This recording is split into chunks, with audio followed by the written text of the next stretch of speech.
friends, welcome back to my channel Ready Study Go.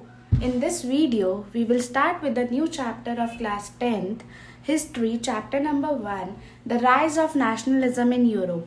So let's get started. Begin with the introduction part of the rise of nationalism in Europe. What is nationalism? Nationalism का मतलब होता है जब सारे country के लोग एक साथ होकर अपनी कंट्री के लिए लड़ते हैं। और यहाँ पे मतलब है नेशनलिज्म इन यूरोप का मतलब है जब यूरोप के सारे नेशन के लोग इकट्ठे होकर अपने कॉमन गोल की तरफ जाते हैं। And their common goal was to end the absolute rule of king and establish sovereign nation, और we can say establish equality in the nation. So in this chapter, the introduction part is based upon this figure which is given in your first page of the book. इसमें क्या है, एक French artist था Frederick Sorio. इन 1848 उसने ये picture draw करी और इसमें पूरे नेशन को बताया है कि लोगों का गोल क्या था. So as you all can see, it is a dream of a world made up of democratic and socialist republic as he called them. तो ये जस्ट प्रिंट है और इसमें क्या दिखाया है, जो लोग हैं यूरोप और अमेरिका के men and women, they are moving towards the Statue of Liberty. They are moving in a train. Train का मतलब है सारे इकट्ठे होकर, यूनाइट होकर, एक साथ होकर स्टैचू ऑफ लिबर्टी पे जाते हैं. और Statue of Liberty is called as a symbol of nationalism.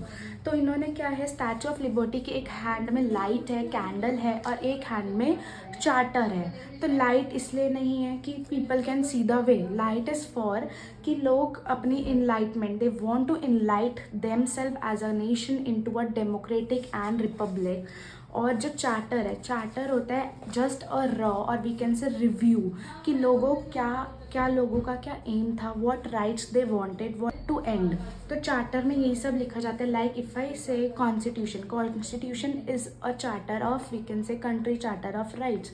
ऐसे ही चार्टर में सारे रूल्स एंड प्रिंसिपल्स लिखे जाते हैं व्हाट अ कंट्री वांट्स. तो it was just a review.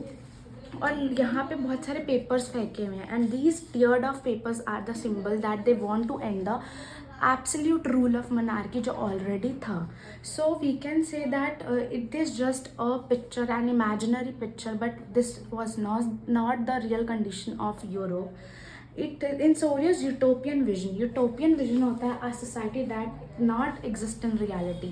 Means ये जो सोसाइटी बेस थी एब्सोल्यूट की, ये सोसाइटी का रियल पार्ट था. But Sorrieu wanted to establish a democratic and socialist society, but that was not existing. अभी वो ऐसा एग्जिस्टिंग नहीं था, बट वो चाहता था लोग इसको देखकर मोटिवेट हों and they can reach to their destiny. So in Frederick European vision, the people of the world are grouped as distinct nations identified through their flags and national costumes. तो इसमें यही बताया कि अगर कोई भी नेशन यूनाइट होगा, अपने गोल की तरफ जाएगा और अपने राइट्स लेने के बाद हर कंट्री का एक सिंबल होता है. If I talk about India, India का नेशनल सिंबल क्या है, हमारा फ्लैग, हमारा national anthem, national emblem, and this is represented as a country और अ नेशन. एक नेशन को उसका प्रेसिडेंट, प्राइम मिनिस्टर नहीं रिप्रेजेंट करता है, it is represented by national symbols. तो ऐसे ही सोरियो चाहते थे कि जब भी एक वो नेशंस यूनाइट हो जाएं, अपने राइट्स ले लें, उसके बाद वो अपना एक रिप्रेजेंटेशन सिम्बल्स बनाएं, उनकी एक नेशनल कॉस्ट्यूम्स हो, उनके फ्लैग्स हो. Leading the possession was pass the Statue of liberty at the United states and Switzerland which was the time was already nation state. जो अभी नेशन स्टेट्स बन चुके थे that was USA and Switzerland, but now they have took an example from France. France में क्या हुआ था, French revolution की वजह से जो बर्बन डायनेस्टी का एब्सोल्यूट रूल था वो ख़त्म हुआ था और लोग यूनाइट होकर डेमोक्रेसी की तरफ मूव ऑन कर रहे थे. तो so in this chapter we will also read कि यूरोप के छोटे छोटे नेशंस कैसे इकट्ठे होकर, यूनाइट होकर अपनी कॉमन डेस्टिनी की तरफ जाते हैं. This chapter will deal with many of the issues visualised by Sorrieu. During the 19th century, nationalism emerged as a force which brought about sweeping changes in the political and mental world of. जब तक लोगों की mentality change नहीं होगी कि हम अपने लिए नहीं लड़ रहे, हम अपने पूरे कंट्री के लिए लड़ रहे हैं, तब तक यूरोप में चेंजेस नहीं आ सकते थे. इसीलिए लोग इकट्ठे हुए, एक साथ हुए, and they had a common goal. The end result of these changes was the emergence of nation state in place of multinational dynastic empires of Europe. तो इसका end result क्या होता है कि सारे nation unite हो जाते हैं, they became socialist and republic, and they end the dynastic rule of other we can say small empires of Europe. So this common sense does not exist from time immemorial. It was forced through struggles, through the actions of leaders and the common people. अब ये जो struggle था, it was not a struggle of one day, 1 week or 1 month. It was a very huge journey और हर चीज़ को changes लेकर आना in terms of social, political and economic changes in our country. It takes number of years.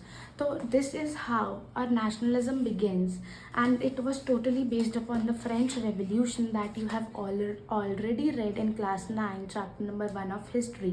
तो French revolution से idea लेकर ये पूरे Europe में नेशनलिज्म स्टार्ट होता है, because as you all know history is the study of past and the experience of past.